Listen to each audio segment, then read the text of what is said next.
মাসা ধর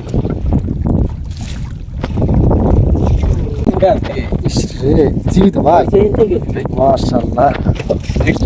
এই ঠিক আছে আলগা মাছ দেখেন বন্ধুরা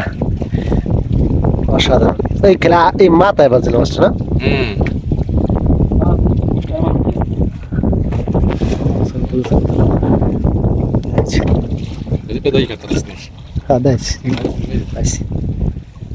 মাছ জীবিত সবচেয়ে বড় ইলিশ মাছ 1 কেজি হবে কমপক্ষে দেখেন বন্ধুরা বাজারে এসেছে ইলিশ আর বড় ইলিশ মাছ আসছে মাছ তো খুশি মাছ কালারটা কি অস্থির কালার না